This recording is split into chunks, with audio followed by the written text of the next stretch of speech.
I'm standing here at the Ubisoft booth. They have tons of games as well. One part is Splinter Cell, one part is Assassin's Creed, and one part is the new Watch Dogs series. I don't know if it's going to be a series or not, but this is the Watch Dog booth, and it just looks amazing. I'm looking forward to this game. They're actually setting it into like a futuristic, but still a modern era. It's kind of a new take from the Assassin's Creed series.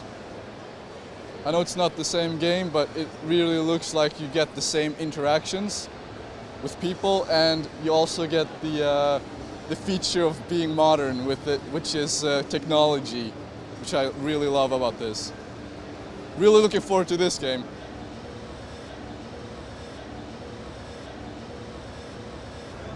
So Gustaf here, he just tried the normal Xbox controller, and now he's trying. Oh god, yeah. Now he's trying the Xbox One controller. So what do you think about this? First of all, it's more slim than the normal controller. It feels less clunky and a lot more ergonomical. See, these have been. And you can even fit the battery correctly in this one. Yeah, that's great. Like the Xbox controller for the 360 had this big clunky thing here it's always in the way. Now we don't have to suffer that, so yeah, that's great. And the sticks here have a grip, so you always have good grip when you play. And I think overall it's a great controller, and I can't wait to play with it when I do. Yeah, and you still have the X, Y, A, B buttons. Like at the same place, so it's not going to be confusing or anything. No, it's not going to be confusing. As you can see, it's quite similar to the older version. Yeah. But so if you look at it, you can't really tell. But when you feel it, I promise you will feel a difference.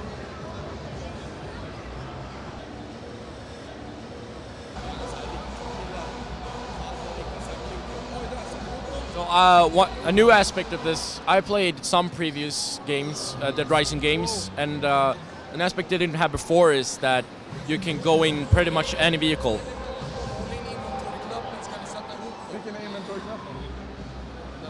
Okay, so we're getting some guidance now.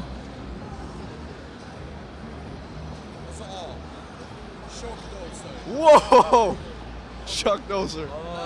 That's something we missed. So that's pretty damn cool. All right, quick verdict. What do you think about that?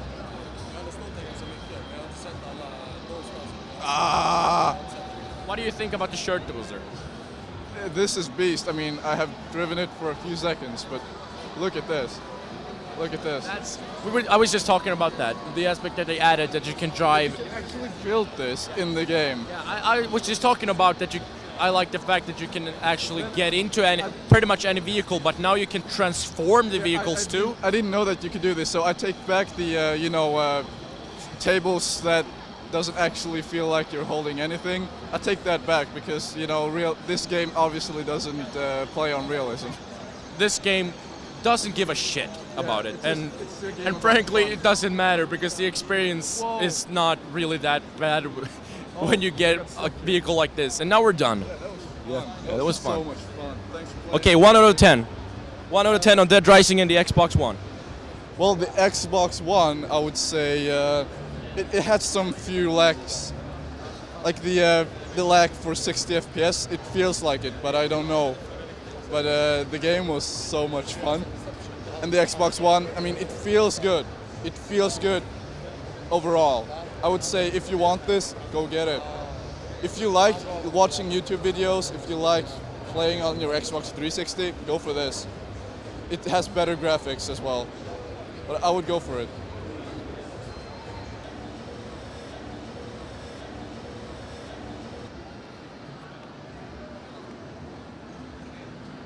You remember the wall. I like the game has other physics than I'm used to.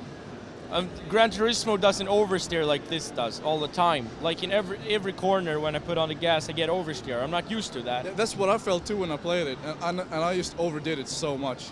Yeah, I'm not really used to it, but it's a nice aspect. I really like it, and it actually does it. So it is quite more realistic. Yeah, it is. And it's in a. And there you go. It's in a good way too. It's not too Yeah, much. you're number 2 today. Yes, number 2. Look at that image. Yeah, it's a beautiful image representing playing with pixels. So, guess that's us. No, but so to sum it up, playing racing games works really well with this system. The system can handle the graphics and the gameplay really well, and the controller it's so much has so many improvements that it makes the experience so much better. So I'm really positive towards playing racing game on this generation. Yeah. I'm sitting here with 2 awesome cosplayers. Why don't you introduce yourself and talk about what's all this? Well, my name is Johan. This is Oliver. Yeah.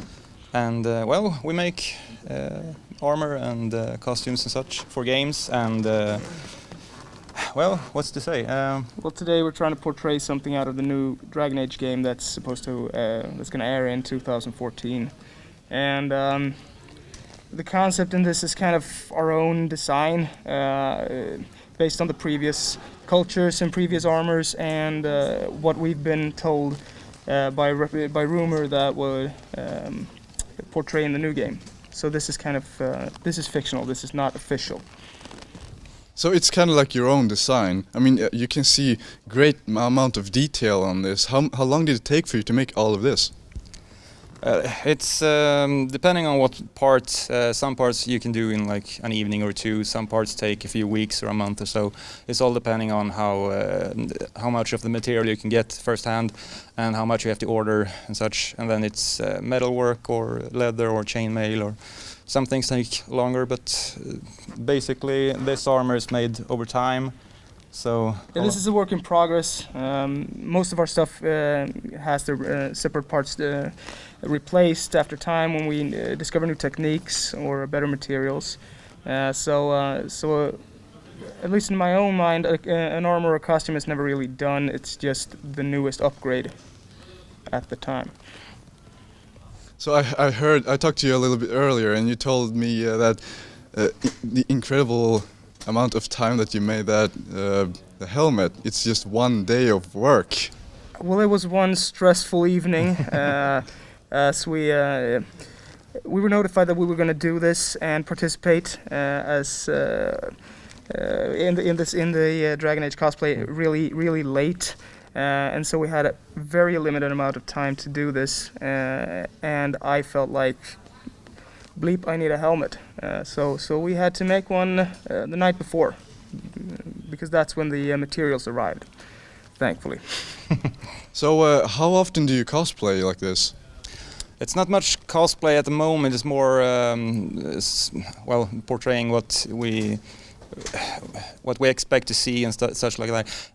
But we do costumes and such for on a regular basis. We're into LARPs, live action roleplay, and photo sessions and stuff like that. So basically, we're working every week on it, on different parts and everything. It's mainly our own designs and our own cultures that we're trying to portray. We also dabble in professional costume design. For some stuff, or for local shows or local theater. So. Do you get asked a lot to do this? It happens. Yeah, it happens. It happens. It's most for fun, but it happens. It's fun when people ask also. What do you think about the general idea of cosplay? I mean, there's such many people that do it.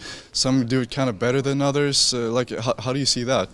Well, that's the thing. The general view on cosplay is that you have to portray someone at 100%. But the thing about cosplay is you do what you can with the materials you have, and nothing else matters. It's that you put your heart into it and you really you go for it, and you show your love for the franchise and the game and such. And that's the key part. So anything from a little leather belt and a little Zelda sword or something, listen, that's awesome, because you have done what you feel is right, and you use your imagination.